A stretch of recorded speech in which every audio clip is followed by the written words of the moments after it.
किसान, बदलते भारत की शान। मशीनों के दौर में जी रहे हैं हम।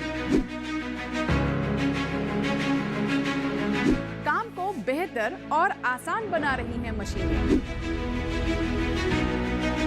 खेती को दे रही है नई ऊंचाइयां, किसान के लिए हैं वरदान।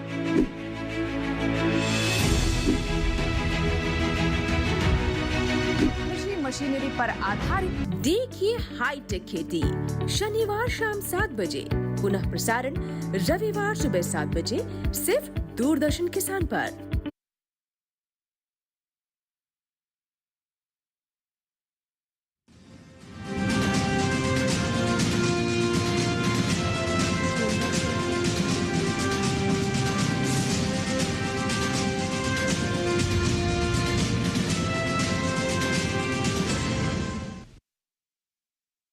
स्वागत है आपका किसान समाचार में। मैं रेशमा आपके साथ। आइए नजर डालते हैं इस वक्त की हेडलाइंस पर।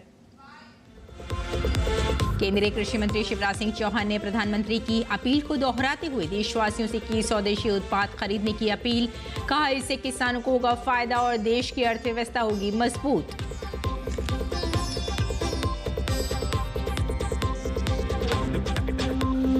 बिहार सरकार ने फसलों की सिंचाई डीजल पंप से करने वाले किसानों को अनुदान देने का लिया फैसला। डीजल अनुदान योजना खरीफ 2025 के तहत किसानों को लाभ देने के लिए कृषि विभाग द्वारा मांगे गए आवेदन। राष्ट्रपति ने 15 अगस्त को राष्ट्रपति भवन में एट होम रिसेप्शन समारोह के लिए उत्तराखंड में जड़ी बूटियों का उत्पादन करने वाली मंजू देवी को किया आमंत्रित। मंजू देवी से जुड़े हैं 9 स्वयं सहायता समूह। उत्तर प्रदेश के जौनपुर जिले में रिमझिम बारिश किसानों के लिए वरदान हो रही है साबित। खेतों में लहला रही है धान, मक्का, तिलहन की फसलें। नहरों में पानी भरने से खिल उठे किसानों के चेहरे। कृषि सामग्री की बढ़ गई मांग। और अब समाचार विस्तार से। केंद्रीय कृषि मंत्री शिवराज सिंह चौहान ने प्रधानमंत्री की अपील को दोहराते हुए कहा कि वाराणसी से प्रधानमंत्री ने किसान सम्मान निधि की 20वीं किस्त के वितरण के अवसर पर देशवासियों से स्वदेशी उत्पाद खरीदने की अपील की थी। केंद्रीय कृषि मंत्री ने प्रधानमंत्री और सरकार की अर्थव्यवस्था को मजबूत करने की प्रतिबद्धता जताते हुए लोगों से अपील की कि वे स्वदेश उत्पाद ही खरीदें। देश के लिए जीना माननीय प्रधानमंत्री जी ने हमें सिखाया है। उन्होंने अपील की कि हम अपने घर में लगने वाला हर सामान, कोई भी वस्तु जिसकी हमारे घर पर जरूरत है, आवश्यकता है, वो अपने देश में बनी हुई ही खरीदें। मेरे बहनों और भाइयों, जो अपने गांव में बनती हो, अपने पास के शहर में बनती हो, अपने जिले में बनती हो, अपने प्रदेश में बनती हो, अपने देश में बनती हो, अगर हम सब ठान लें कि हमारे देश में बनी चीजें ही खरीदेंगे और उन्हीं का उपयोग करेंगे, तो हमारे किसान हो, हमारे छोटे छोटे निर्माता हो, सेल्फ हेल्प ग्रुप हो, आसपास सामान बनाने वाले भाई और बहन हो, उनकी आमदनी बढ़ेगी और उनकी आमदनी बढ़ेगी तो हमारी अर्थव्यवस्था मजबूत होगी। हमारा पैसा विदेश में क्यों जाए, वो हमारे बच्चों को ही रोजगार दे। केंद्रीय कृषि मंत्री शिवराज सिंह चौहान ने मध्य प्रदेश के रायसेन जिले के बमहोरी गांव में मूंग खरीदी का निरीक्षण किया। उन्होंने कहा कि किसानों को उनके पसीने की पूरी कीमत मिले, ये सुनिश्चित करना हमारी प्राथमिकता है। कृषि मंत्री ने कहा कि हमने खरीद की सीमा बढ़ाई है ताकि अधिक से अधिक किसानों को लाभ मिल सके। उपार्जन में पारदर्शिता और निष्पक्षता सुनिश्चित करने हेतु सर्वेयरों और वेयरहाउस की गतिविधियों पर भी सतर्क दृष्टि रखने के निर्देश दिए।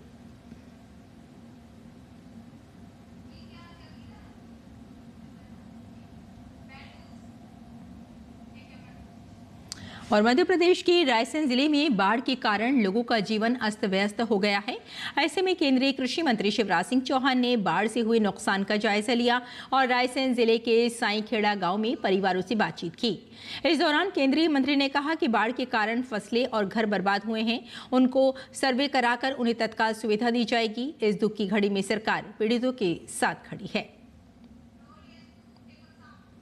हम जहाँ खड़े हैं यहाँ के सारे मकान डूबे हुए थे, फसलें भी नष्ट है और घर भी नहीं बचे।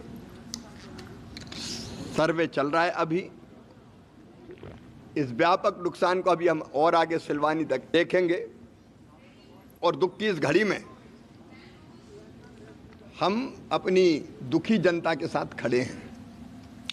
और हिमाचल प्रदेश में सेब और केसर की खेती ने यहाँ के किसानों में उत्साह का माहौल पैदा कर दिया है। यहाँ के किसान केसर और सेब की एक साथ खेती करते हैं और बागबानी की नई तकनीकें अपनाकर फसलों को एक नई पहचान दे रहे हैं। पेश है एक रिपोर्ट।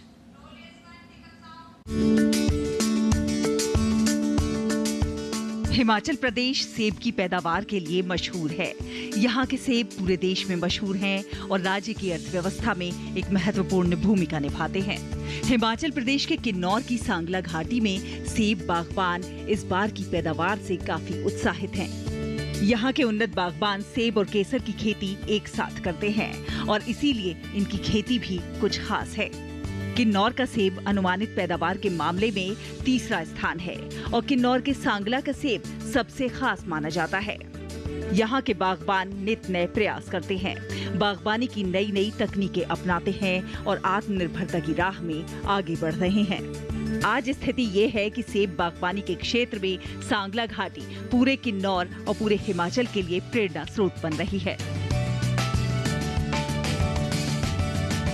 सांगला के सेब बागबान मोहन प्रकाश भी उन्हीं बागबानों में से हैं जो सेब और केसर की खेती एक साथ करते हैं और दूसरे बागबानों को भी इस तकनीक का प्रशिक्षण दे रहे हैं।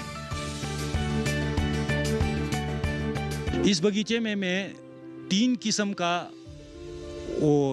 जमीन से तीन प्रोडक्ट लेता हूँ। आप एप्पल भी ले रहे हैं और केसर भी तैयार कर रहे हैं और ये जिक्र प्रधानमंत्री जी श्री नरेंद्र मोदी जी ने भी किया कि किन्नौर के लोग आपका केसर और सेब की खेती कर रहे हैं। पूरा किन्नौर वासियों को यही कहना चाहूँगा कि आप सेब के नीचे केसर भी लगा सकते हैं और सेब के नीचे केसर बहुत अच्छा परफॉर्म कर रहा है। गौरतलब है कि केसर समुद्र तल के 1500 से 1800 मीटर की ऊंचाई पर उगाया जाता है। भौगोलिक दृष्टि से किन्नौर की जलवायु केसर की खेती के लिए अनुकूल है। केसर की खेती को जिला किन्नौर में बढ़ावा देने के लिए कृषि विभाग और CSIR के संयुक्त तत्वाधान में विभिन्न प्रशिक्षण शिविरों का भी आयोजन हो रहा है। किन्नौर की सांगला घाटी से ऋषिपाल के साथ धर्म प्रकाश की रिपोर्ट, DD न्यूज।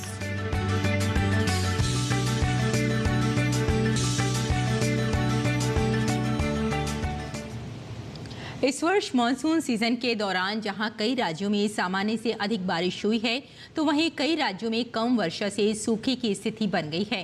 खासकर बिहार में, जिसको देखते हुए बिहार सरकार ने फसलों की सिंचाई डीजल पंप से करने वाले किसानों को अनुदान देने का फैसला लिया है। इसके लिए सरकार ने डीजल अनुदान योजना खरीफ 2025 शुरू की है। योजना के तहत किसानों को लाभ देने के लिए कृषि विभाग द्वारा आवेदन मांगे गए हैं। योजना के तहत खरीफ फसलों की सिंचाई डीजल पंप सेट से करने वाले किसानों को खरीदे गए डीजल पर 75 रुपये प्रति लीटर की दर से 750 रुपये प्रति एकड़ का अनुदान प्रति सिंचाई के लिए दिया जाएगा। इसमें किसानों को धान का बिचड़ा एवं जूट फसल की अधिकतम 2 सिंचाई के लिए अधिकतम 1500 रुपये प्रति एकड़ का अनुदान दिया जाएगा। वहीं खड़ी फसल में धान, मक्का एवं अन्य खरीफ फसलों के अंतर्गत तिलहनी, मौसमी सब्जी, औषधि एवं सुगंधित पौधों की अधिकतम 3 सिंचाई के लिए अधिकतम 2250 रुपये प्रति एकड़ का अनुदान दिया जाएगा। किसानों को यह अनुदान अधिकतम 8 एकड़ सिंचाई के रकबे के लिए मिलेगा। यह अनुदान सभी प्रकार के किसानों को दिया जाएगा।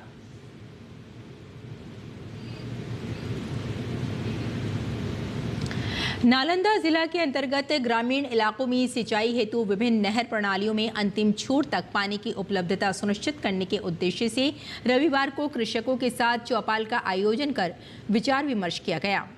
इस दौरान किसानों को बतलाया गया कि ज़्यादातर नहरों में अंतिम छोर तक पानी पहुंच रहा है। इसके लिए विभाग हमेशा प्रयत्नशील है। वहीं समस्या में मुख्य रूप से नहरों में संरचनाओं की मांग, कुछ नहरों में गाद एवं जंगल के कारण हो रही समस्या से संबंधित जानकारी विभाग को दी गई। समस्याओं के समाधान हेतु विभाग द्वारा किसानों को आश्वस्त दिया गया है कि समस्याओं को दूर करने के लिए विभाग द्वारा की जा रही कार्रवाइयों से भी उन्हें अवगत कराया जाए। बैठक में लगभग 100 की संख्या में किसान भाई उपस्थित हुए। सभी किसान भाई विभाग द्वारा इस तरह के आयोजन एवं विभागीय पदाधिकारी द्वारा किए गए जवाबों से संतुष्ट होकर कृषि कार्य में सहभागिता देने में सहमति प्रदान की। स्वतंत्रता दिवस पर 15 अगस्त को राष्ट्रपति भवन में आयोजित होने वाले एट होम रिसेप्शन समारोह के लिए राष्ट्रपति की ओर से उत्तराखंड में चमोली जिले की नीति घाटी के वाइब्रेंट विलेज कैलाशपुर की मंजू देवी को आमंत्रित किया गया है। मंजू देवी से 9 स्वयं सहायता समूह जुड़े हैं, जिसमें 45 महिलाएं कार्य कर रही हैं। ये महिलाएं हस्तशिल्प के माध्यम से स्थानीय ऊनी उत्पाद निर्माण व स्थानीय जड़ी बूटियों का उत्पादन और विक्रय कर रही हैं। आमंत्रण को लेकर मंजू देवी ने खुशी व्यक्त करते हुए राष्ट्रपति का आभार जताया। उन्होंने कहा कि यह आमंत्रण उनका नहीं बल्कि पूरी नीति घाटी के लोगों व उन महिलाओं का सम्मान है जो उनके साथ स्वयं सहायता समूह में कार्य कर रही हैं। मुझे 15 अगस्त के अवसर पे राष्ट्रपति महोदय से राष्ट्रपति भवन में निमंत्रण पत्र आया है, जो कि डाक सेवा से आया है। डाक सेवा और महोदय से मैं धन्यवाद करना चाहती हूँ। और उत्तर प्रदेश के जौनपुर जिले में रविवार की सुबह से लगातार हो रही रिमझिम बारिश किसानों के लिए वरदान साबित हो रही है।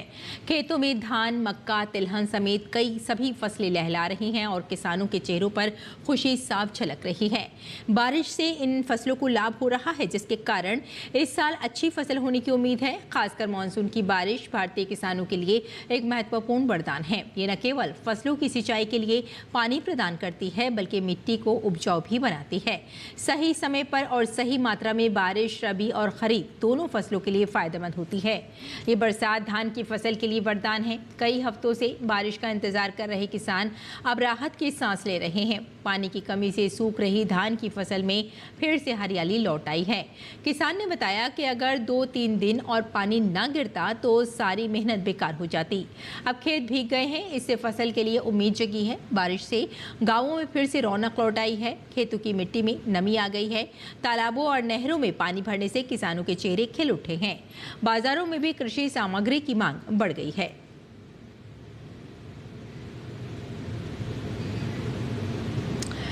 और उत्तर प्रदेश में बीते 24 घंटों से लगातार बारिश हो रही है। बारिश के चलते राज्य की लगभग सभी नदियां उफान पर हैं।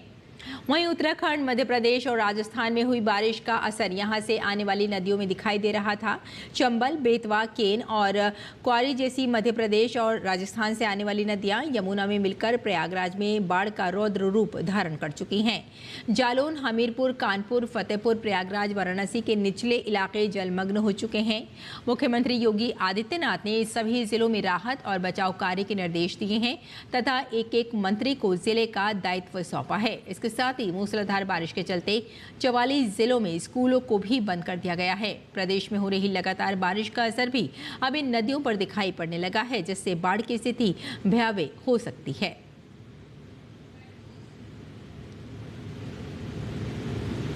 उत्तराखंड के मुख्यमंत्री पुष्कर सिंह धामी ने सीएम आवास सभागार से राज्य के सभी 13 जिलों के जिलाधिकारियों के साथ वर्चुअल बैठक की। इस दौरान मुख्यमंत्री ने सभी जिलाधिकारियों के साथ जिलों में विकास कार्यों की प्रगति की समीक्षा की। साथ ही मौसम विभाग द्वारा जारी अलर्ट के मद्देनजर आपदा से निपटने की तैयारियों पर भी सीएम धामी ने अधिकारियों को दिशा निर्देश दिए। हिमाचल प्रदेश में मानसून का कहर लगातार जारी है। पिछले 24 घंटों में पहाड़ी राज्य के लगभग सभी जिलों में भारी बारिश हुई है। राजधानी शिमला में भारी बारिश हुई, जबकि सबसे ज्यादा प्रभावित जिला मंडी और कुल्लू मनाली हैं। अब भी भारी बारिश से ये जूझ रहे हैं। पंजाब की सीमा से लगे ऊना और सोलन के नालागढ़ उपमंडल में भारी बारिश के कारण सड़कें जलमग्न हो गई हैं। साथ ही वाहनों का आवागमन बाधित हो गया है। राज्य के प्रमुख बांधों का जलस्तर खतरे के निशान तक पहुंच गया है। ऊपरी हिमाचल के जिलों लाहौल स्पीति और चंबा में बादल फटने और अचानक बाढ़ आने की कई घटनाएं दर्ज की गई हैं। मौसम विभाग ने बिलासपुर, कांगड़ा, ऊना और हमीरपुर जिलों में भारी से बहुत भारी बारिश की चेतावनी जारी की है।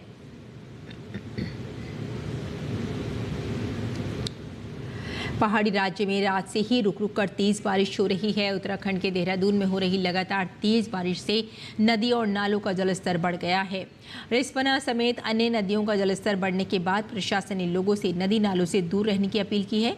वहीं उधम सिंह नगर के बासपुर में रिहायशी इलाकों में पानी घुस गया। बाढ़ जैसी स्थिति की सूचना मिलते ही एसडीआरएफ के सदस्य प्रभावित इलाके में पहुंचे। ये लोग मुस्तैदी के साथ राहत और बचाव कार्य में जुटे हुए हैं। बिहार में हो रही लगातार बारिश के चलते नदियों का जलस्तर भी बढ़ रहा है। राज्य में उत्पन्न इस परिस्थिति को देखते हुए मुख्यमंत्री नीतीश कुमार ने राज्य आपातकालीन संचालन केंद्र जाकर स्थिति का जायजा लिया। मुख्यमंत्री ने नदियों के बढ़ते जलस्तर को लेकर अधिकारियों को अलर्ट मोड में रहने की हिमायत दी। इसके साथ ही एसओपी के मुताबिक आवश्यक तैयारियां पूर्ण रखने का निर्देश भी दिया गया। सोशल मीडिया प्लेटफॉर्म एक्स के माध्यम से सीएम ने जानकारी देते हुए बताया कि आपदा प्रबंधन विभाग द्वारा 24 घंटे संचालित राज्य आपातकालीन संचालन केंद्र बेहतर ढंग से कार्य कर रहा है, जिसका लाभ राज्य के लोगों को मिल रहा है। साथ ही राज्य में हो रही बारिश से किसानों को रोपनी में फायदा हो रहा है।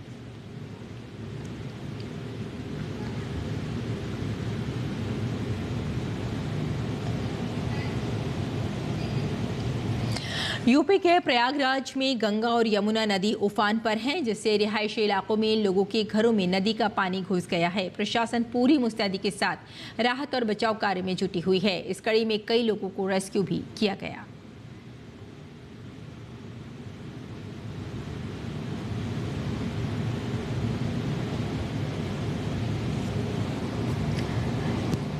प्रयागराज में गंगा और यमुना नदी में उफान पर है, जिससे लोगों को काफ़ी परेशानी का सामना करना पड़ रहा है। लेकिन जो वहाँ इंतज़ामिया है पूरी तरह से कोशिश कर रही है कि लोगों को रेस्क्यू किया जाए और उन्हें सही जगह पर पहुँचाया जाए, ताकि जिस तरह से लोग परेशान हो रहे हैं, क्योंकि गंगा और यमुना दोनों ही नदियाँ अपने पूरे उफान पर हैं, जिसकी वजह से लोग काफ़ी हद तक परेशान हैं, लेकिन उन्हें रेस्क्यू किया जा चुका है। यूपी के प्रयागराज की ये खबर हम आपको दिखा रहे हैं कि लोग किस कदर परेशान हैं और रेस्क्यू टीम वहां पहुंच गई है। लोगों को सीढ़ी से, आप जो ये तस्वीरें इस वक्त देख रहे हैं, उन्हें नाव में उतारा जा रहा है और उनको सही जगह पर पहुंचाया जा रहा है।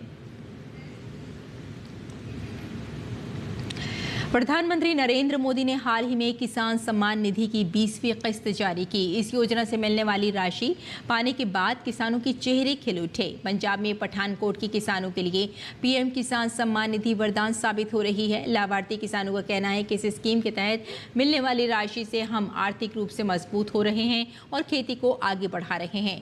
पठानकोट के गाँव कोट उपराला के किसानों के खाते में प्रधानमंत्री किसान सम्मान निधि के तहत 2000 रुपये की राशि आई। लाभार्थी किसान प्रीतो सिंह बट्टू ने कहा कि केंद्र सरकार की तरफ से दी जाने वाली राशि छोटे किसानों के लिए बहुत लाभकारी है।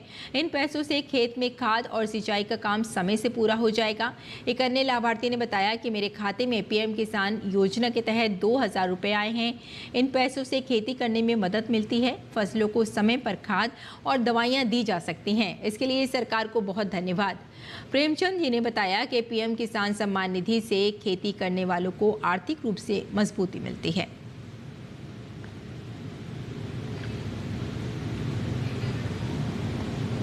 और केरल के कोट्टायम जिले में मलारिकल गांव धान के खेतों में खिलने वाली खूबसूरत वाटर लिली के लिए बेहद प्रसिद्ध है। खास करके मानसून के मौसम में गुलाबी वाटर लिली से भर जाते हैं, जिससे एक आकर्षित दृश्य बनता है, साथ ही पर्यटकों को मनमोहित कर देता है।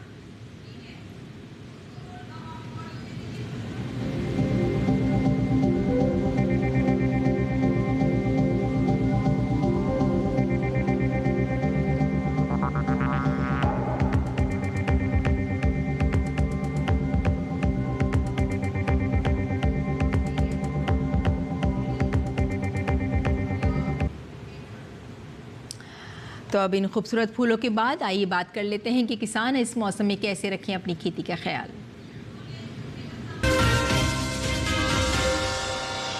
नमस्कार, आप देख रहे हैं डीडी किसान। मैं हूं एआई कृष और आज हम भारत के विभिन्न राज्यों में होने वाली खेती किसानी से संबंधित सलाहों के बारे में पूरी जानकारी देंगे। ओडिशा के किसान इस समय तिल, मूंगफली और धान की बुवाई कर सकते हैं। यहाँ के किसान केला, गन्ना, पपीता और टमाटर के पौधों को गिरने से बचाने के उपाय कर लें। ओडिशा के पूर्वी और दक्षिण पूर्वी घाट इलाकों के किसान मक्का के खेतों में उचित जल निकासी की व्यवस्था भी कर लें। पश्चिम बंगाल के उप हिमालयी पश्चिम बंगाल में किसान धान की बुवाई जारी रखें। साथ ही यहां के किसान धान की बुवाई के बाद इनके खेतों में जल स्तर 1 से 2 सेंटीमीटर बनाए रखें। असम में किसान जूट की पकी फसलों की कटाई कर लें। यहां इस समय साली धान की बुवाई की जा सकती है। असम के पहाड़ी इलाकों में किसान आहू धान की पकी फसलों की कटाई कर लें। साथ ही यहां पर किसान गन्ने के खेतों और केले के बागों में पानी जमा न होने दें। असम के ब्रह्मपुत्र घाटी इलाकों के किसान सुपारी के बागों में उचित जल निकासी की व्यवस्था भी कर लें। वहीं नागालैंड के किसान मक्के के खेतों में पानी जमा न होने दें। यहाँ के किसान अदरक को प्रकंद सड़न रोग से बचाने के लिए इनके खेतों में जल निकासी की व्यवस्था कर लें। अगर रोग अधिक हो तो जरूरी कीटनाशक छिड़क लें। मणिपुर में किसान सोयाबीन, मूंगफली, रागी, मक्का, अदरक और हल्दी के खेतों में उचित जल निकासी की व्यवस्था कर लें। मिजोरम के किसान मक्के के पके हुए भुट्टों की कटाई जल्द से जल्द पूरी कर लें। साथ ही यहाँ के किसान धान के खेतों में उचित जल निकासी की व्यवस्था भी कर लें। इसी तरह कृषि और किसानों से जुड़ी हर महत्वपूर्ण जानकारी के लिए हमारे साथ जुड़े रहिए और देखते रहिए डीडी किसान। धन्यवाद।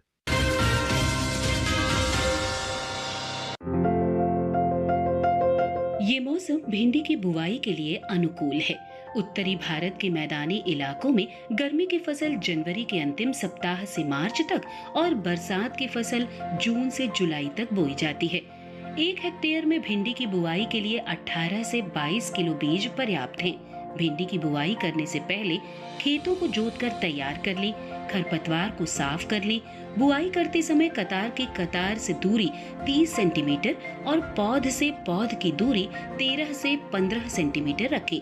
किसान भिंडी की कई किस्मों की बुआई कर सकते हैं, जैसे पूसा मखमली, पूसा सावनी, लाल भिंडी और IHR 31 आदि। पूसा मखमली किस्म की भिंडी की लंबाई 6 से 8 इंच तक होती है। ये भिंडी लंबी, सीधी, चिकनी और हरी रंग की होती है। पूसा सावनी किस्म की भिंडी की लंबाई 10 से 15 सेंटीमीटर होती है। ये लंबी, पतली, नर्म, चिकनी और गहरे हरी रंग की होती है।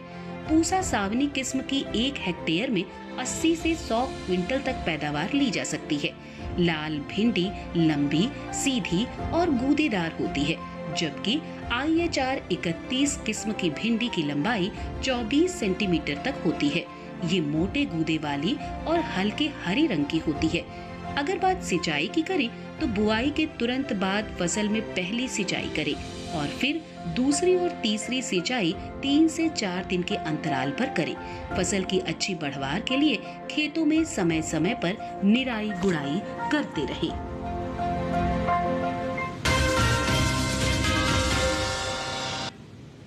और खेती किसानी के साथ साथ आइए नजर डाल लेते हैं कुछ और महत्वपूर्ण खबरों पर। खास खबर में